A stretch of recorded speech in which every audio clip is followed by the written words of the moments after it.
제가 신학교 다닐 때에 즐겨 불렀던 찬송이 있습니다. 아골골짝 빈들에도 복음 들고 가오리다. 지금보다는 좀 더 순수했었던 것 같아요. 또 열정이 넘쳤던 것 같습니다. 그때에 아골골짝은 딱 마음속에 이해가 됐는데, 아골골짝 빈들은 이제 처음 들어봤었거든요. 빈들이 뭘까? 들이 비었다는 것일까?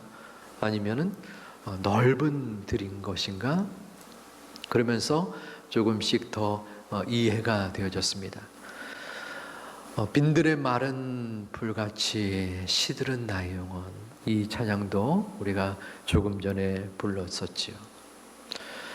빈들이라는 것은 사람이 살지 않은, 사람이 없는 넓은 황폐한 들판을 말합니다.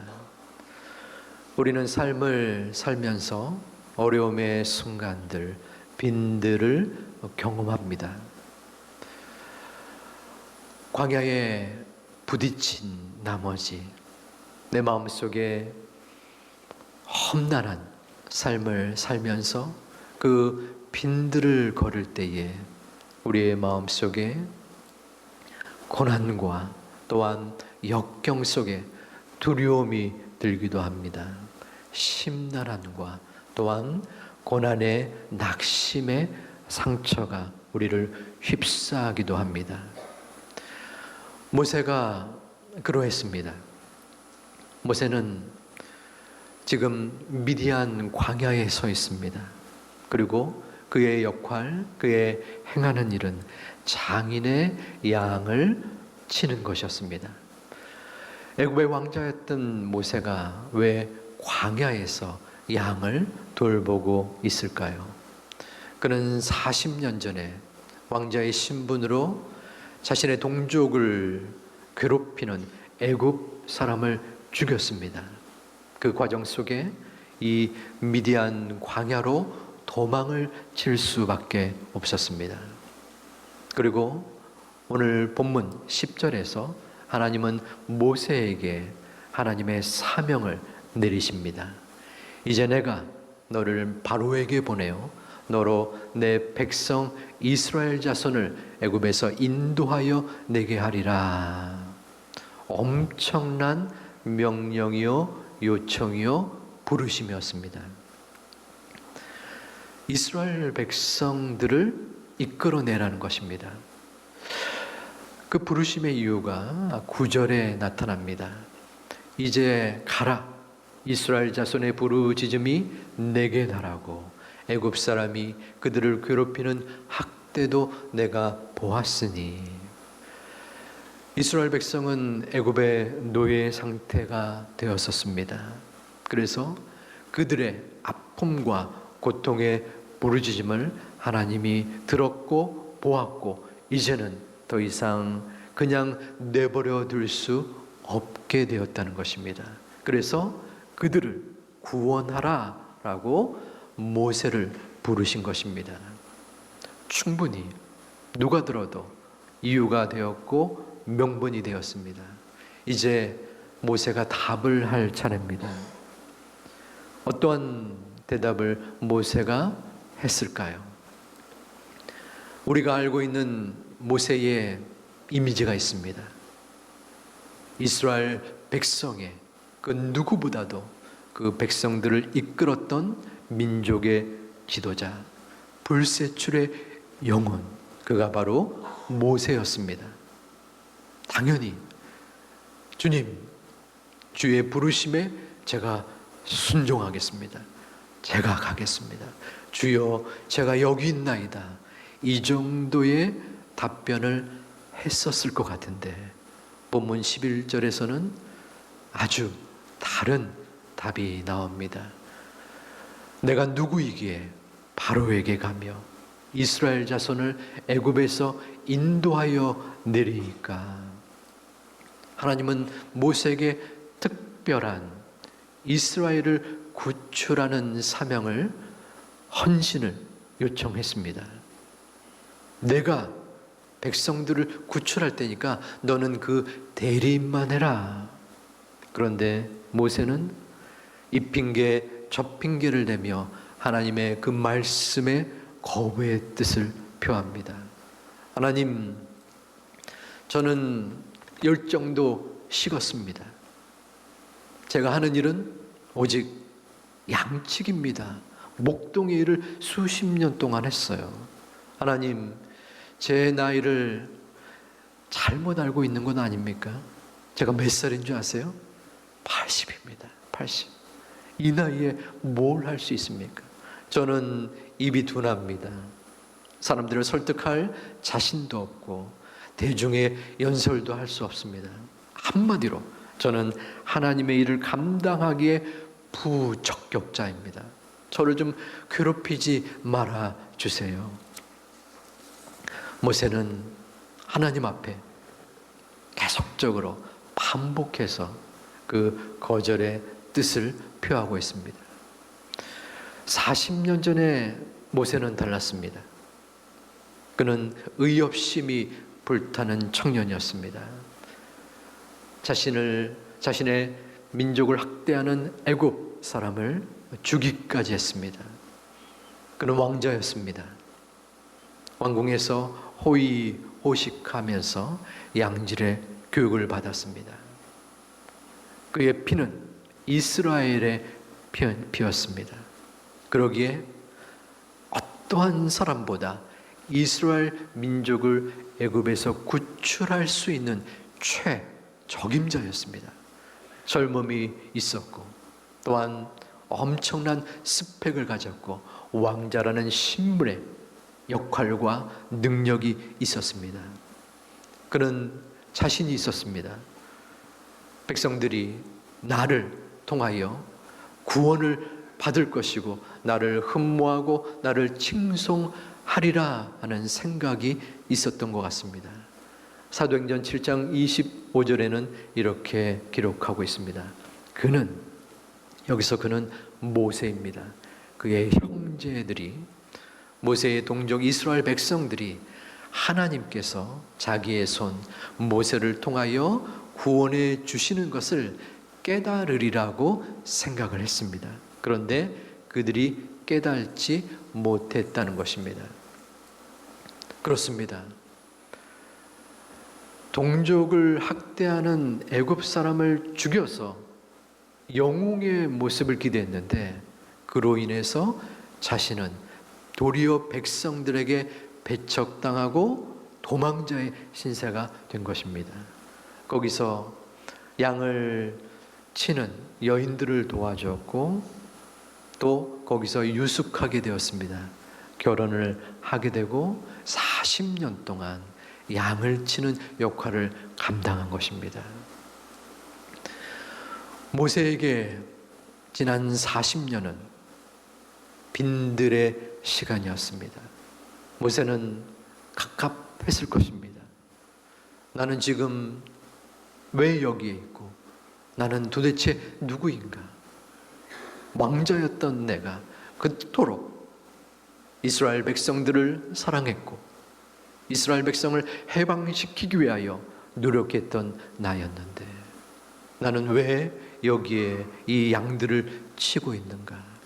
그러한 마음의 고민이 있었을지 모릅니다. 도대체 하나님은 무엇을 하고 계시는가? 나를 쳐다보고 계시는가? 하나님의 뜻을 내가 이룰 수 있을 것인가? 그러한 복잡다단한 생각 속에서 그는 머물러 있었을 것입니다. 하나님은 왜 모세에게 이러한 빈들을 허락하셨을까요? 그리고 우리에게 이 빈들을 허락하고 계실까요? 하나님이 빈들을 허락하는 이유는 오직 한 가지입니다. 하나님과 가까워지는 것을 원하시기 때문입니다.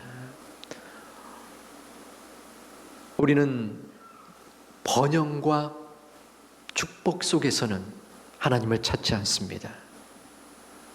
잘 나갈 때는 하나님을 거들떠 보지 않게 됩니다.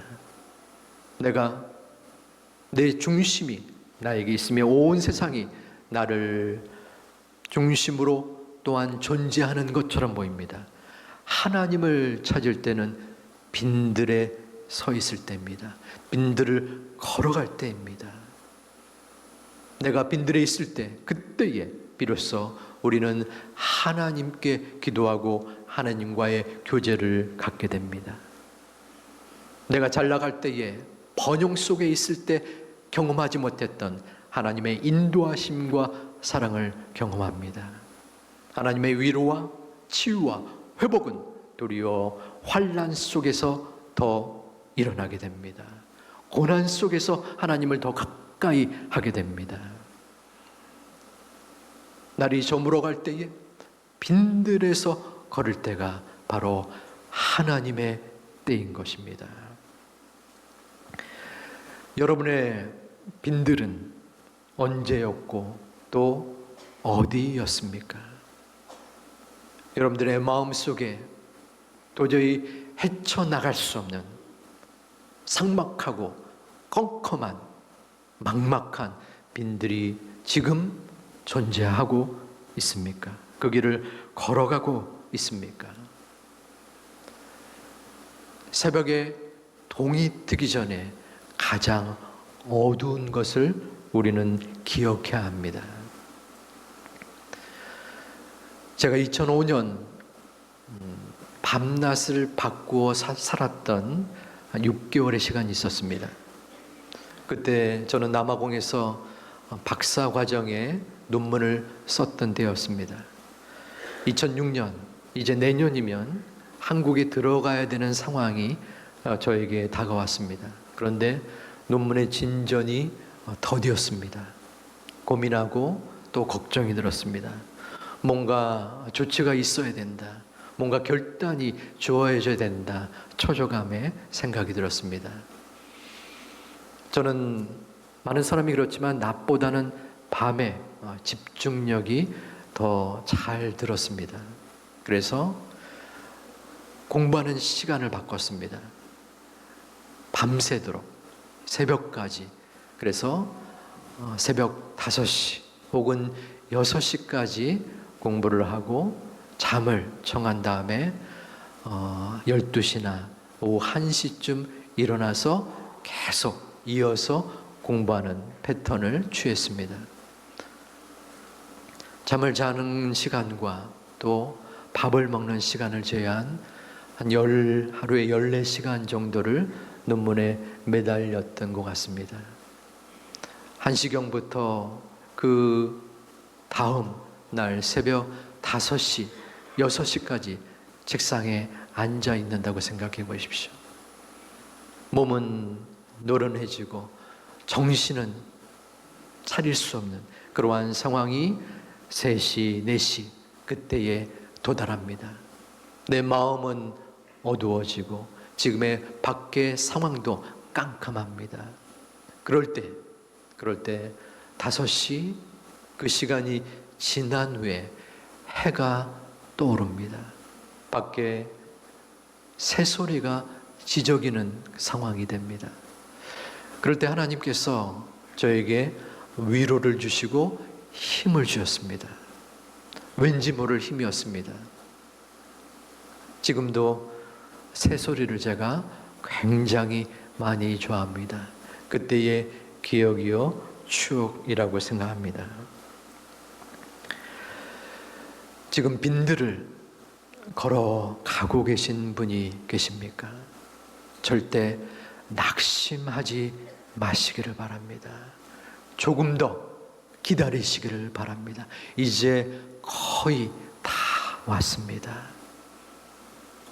새벽에 동이 트는 그 밝음 바로 직전 그 어두움이 제일 강한 것입니다. 제일 깜깜한 것입니다. 이제 조금 있다가 떠오를 해를 기다릴 것인가? 아니면 지금 포기할 것인가? 그 선택은 여러분의 마음에 달려 있습니다. 절대로 결코 포기하지 마십시오.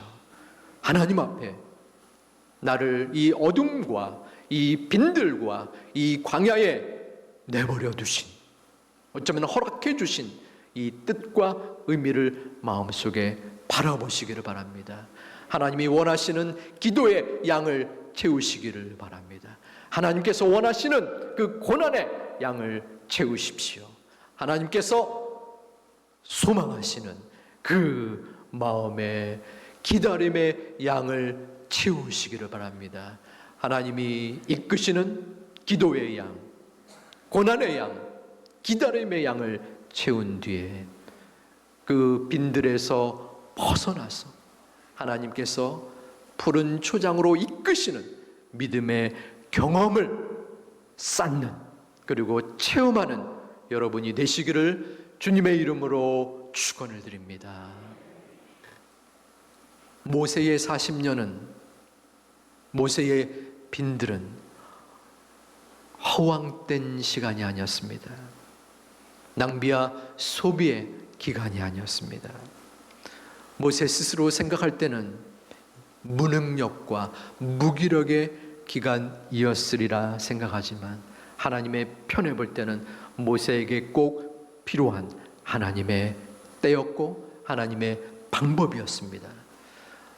아마도 모세는 그 이전에 애굽 사람을 죽이고 사람들에게 배척당하고 도망당했던 그 두려움의 생각이 났을지 모릅니다.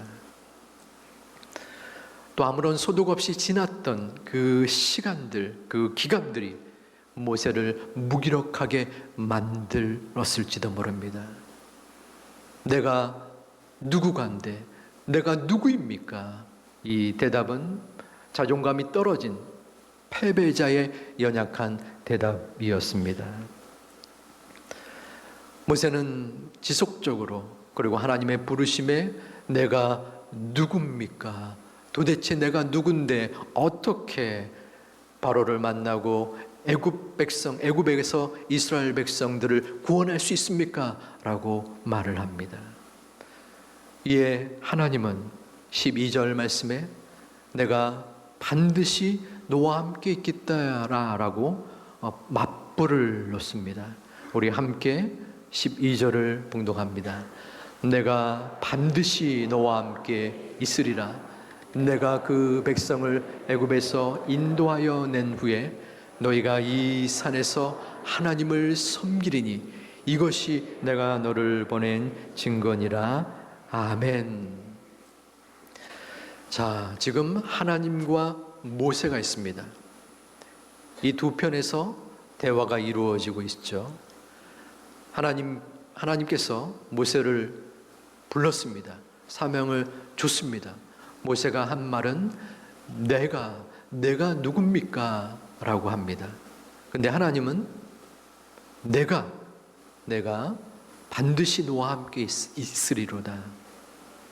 조금 보편적 대화의 형태는 아닌 듯 싶습니다. 모세가 말하기를 불평하는 것입니다.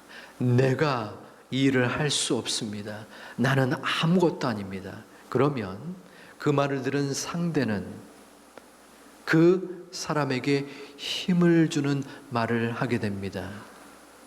예를 들어 저 같으면 이렇게 말하겠습니다. 모세 선생님이요, 당신이 연세가 많은 것은 이해가 되는데 그래도 오랫동안의 경험이 있지 않겠습니까? 연륜이 있으니까 충분히 당신은 그 일을 할 수 있다고 생각해요. 힘을 내세요. 이런 말을 하지 않겠습니까? 그런데 하나님은 모세야, 그래, 네가 이러하다가 아니라 내가라고 12절 말씀에 반복해서 말씀합니다. 다시 한번 우리 이번에는 내가를 강조하면서 우리 함께 봉독했으면 합니다. 내가 반드시 너와 함께 있으리라. 내가 백성을 애굽에서 인도하여 낸 후에 너희가 이 산에서 하나님을 섬기리니 이것이 내가 너를 보낸 증거니라. 아멘. 내가 반드시 너와 함께 있으리라. 이 말이 무엇입니까? 모세야, 너의 능력은 중요하지 않다는 것입니다. 너의 마음은 문제가 안 된다는 것입니다. 네가 느끼는 그 무력감과 무능함과 무기력, 이것은 관건이 되지 않는다는 것입니다. 중요한 것은, 관건이 되는 것은 바로 네가 아니라 나 여호와 하나님이시다. 나 여호와 하나님이 반드시 너와 함께 있을 것이니 두려워 말고 걱정하지 말고 그 일을 감당할 수 있다라고 지금 말씀하고 있는 것입니다. 여러분의 빈들에서 하나님은 말씀하십니다. 지금 여러분들은 어떠한 빈들을 걸어가십니까? 사망의 음침한 빈들입니까? 그 음침한 골짜기를 벗어날 힘도, 그리고 이 암담한 빈들을 헤쳐나갈 능력도 느껴지지 않습니까? 그렇습니다. 우리는 너무나 무능하고 부족한 사람입니다. 마치 모세처럼 하나님이 부르실 때 그 명령과 부르심과 요청을 거부하고 나는 힘이 없습니다. 과연 나이여야 합니까? 나는 아무것도 할 수 없습니다. 라고 말할 수밖에 없는 부족한 존재가 바로 우리들입니다. 그럼에도 불구하고 하나님은 우리를 포기하지 아니하십니다. 모세를 포기하지 아니하시고 다시 한번 내가 반드시 너와 함께 있으리라 약속하신 그 하나님이 오늘 2022년 10월 이 시간 예배 가운데 여러분에게 말씀하십니다. 내가 반드시 너와 함께 있으리라. 이 말씀이 여러분들에게 주시는, 나에게 주시는 하나님의 말씀으로 받으시기를 축원합니다. 말씀은 하나님의 말씀입니다. 말씀은 성경책에 나타난 하나의 기록이 아닙니다. 부적이 아닙니다. 말씀을 우리가 하나님의 말씀과 약속으로 받아들일 때에 그것이 바로 믿음입니다. 이 믿음의 말씀이 다시 한번 여러분에게 중심의 회복으로, 또한 하나님 앞에 믿음으로 나아가기를 주님의 이름으로 축원합니다. 내 힘으로 안 될 때, 빈손으로 걸을 때에, 그때가 하나님의 때입니다. 제가 지난 한 주간에 조금 힘겨운 일이 있었습니다. 지치고 낙심되는 마음이 생기기도 했습니다. 말씀을 준비하면서 빈손으로 걸을 때 이것이 마음속에 와닿았었어요. 제 손을 한번 보았습니다. 내가 왜 힘든가? 내가 왜 힘들어하는가? 물론 상황이 힘든 부분이 우선입니다. 그런데 한편으로는 빈손이 아니고 그 손에 내 생각, 내 결심, 내 마음의 해결이 이 안에 얹혀져 있는 것을 느꼈습니다. 아직까지도. 그리고 여전히 어떠한 산에 대해서 하나님 앞에 전적으로 맡기지 못하고 내가 고민하고 내가 해결하려고 내가 그 일을 이루려고 하다 보니까 여전히 나는 내 마음속에 고민을 짊어지고 있는 내 모습을 발견했습니다. 하나님, 내 빈손을 주께 올려드립니다. 하나님이 만져주시고 하나님이 책임져 주시고 하나님이 이끌어 주시옵소서. 내 마음대로 할 수 있는 것이 없습니다. 오직 하나님께서 나의 어려움과 고통과 고민과 아픔과 문제를 이끌어 주시옵소서. 빈들 속에서 하나님께서 인도하여 주시옵소서. 이 말씀의 고백이 여러분의 믿음의 고백이 되시기를 주님의 이름으로 축원드립니다. 얼마나 빈손을 갖고 있습니까? 여러분의 손을 한번 보시기 바랍니다. 여러분의 마음의 손을 보시기 바랍니다. 여러분은 빈손입니까? 아니면 이 손 위에 여러분의 마음과 문제와 가족과 상처가 계속 가득 찬 손입니까? 우리는 빈손이 되어야 합니다. 하나님 아버지께 나의 모든 것을 맡길 수 있는, 오직 하나님이 내 삶의 주인이시오 주관자이시오, 나는 그 빈들에서 걷는 아무런 능력이 없는 자입니다. 오직 주님이 나와 함께 있음을 믿습니다. 그 고백에 이번 가을 회복의 시간이 되기를 축복하고 축원드립니다.